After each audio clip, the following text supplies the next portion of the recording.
1 घंटा रुक जाएंगे। चलो माननीय गृह मंत्री बता दो इनको, 1 घंटा रुक जाएंगे। कि तैयार है 50% का बिल, 1 घंटा रुक जाएंगे। पेश तैयार हो तो कर दें इनको।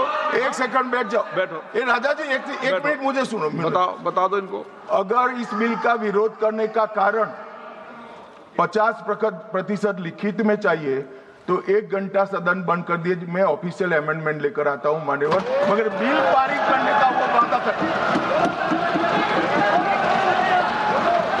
अब वेणुगोपाल जी बताए, क्या बिल पारित करेंगे? चलिए सहमत हो, सदन में बात कर लेते। सहमत हो, अभी अमेंडमेंट लाएंगे। चलो सर शुरू करते आगे। Sir last minute. हाँ Sir, last minute, yesterday onwards, when the bill introduced itself, entire opposition demanding we want this to be in the legislation. Number 2, the constitutional protection of the delimitation to the states, number of the seats in the state should be protected. We are asking the Home Minister whether are you ready to dealing the delimitation process along with the women reservation, number 1. Number 2, if you are ready to include the number of seats in each state by legislation by 50%, these 2 things, are you ready? Sir अब बैठ जाओ। हो गए भाई, तेरा नेता बोल दिया। मान्यवर वेणुगोपाल जी ने 2 शार्प क्वेश्चन पूछे। अरे बैठ जाओ गोगोई साहब, 5 तारीख को काउंटिंग है यार, बैठ जाओ अभी। अरे 4 तारीख को काउंटिंग है, बैठ जाओ।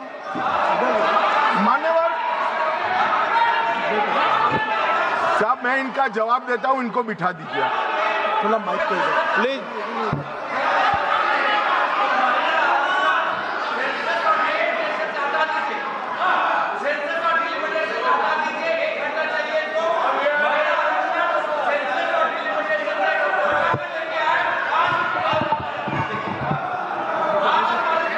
अखिलेश जी से पूछ लेना।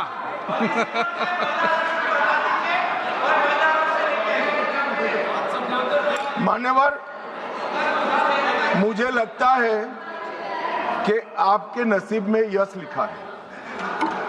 एक बिल पारित हो जाएगा शायद। मान्यवर वेणुगोपाल जी ने 2 चीजें करी कि एक तो 50% आरक्षण और 50% सीटें बढ़ाई जाएगी, उसको बिल में शामिल करने के लिए ऑफिशियल अमेंडमेंट लाने के लिए तैयार हो। हाँ जी, मैं तैयार हूं।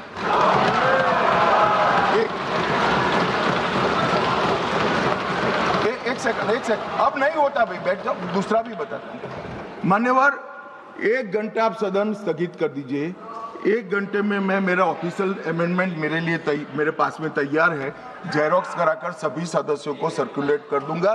क्योंकि हमें 50% सीट बढ़ानी है, हमें कुछ छुपाना नहीं है, हमें कोई चोरी करनी नहीं है, तो हम कर देंगे। और दूसरा उन्होंने कहा कि डिलिमिटेशन 26 की जनगणना का, ये झांसे में मैं नहीं आऊंगा, क्योंकि ये इसके माध्यम से अरे बैठ जाओ ना, बैठ जाओ।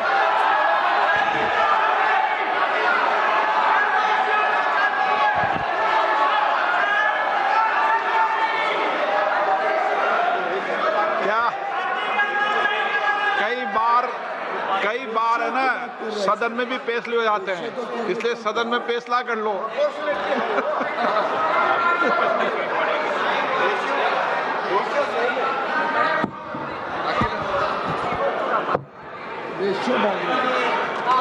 माइक ही नहीं। अध्यक्ष महोदय, क्योंकि आपने कहा और माननीय मंत्री जी कुछ बात रख रहे हैं और हमारी तरफ से कोई बात आई है। अभी तक 11 साल का जो अनुभव है लगभग, अध्यक्ष महोदय, अगर भारतीय जनता पार्टी ये लिख करके दे देगी कि हम महिला प्रधानमंत्री बनाएंगे, तब भी हम इन पर भरोसा नहीं करेंगे। मान्यवर, इसलिए ऑफिशियल अमेंडमेंट मैं बाद में इसका जवाब देता हूं। मान्यवर, मैं इस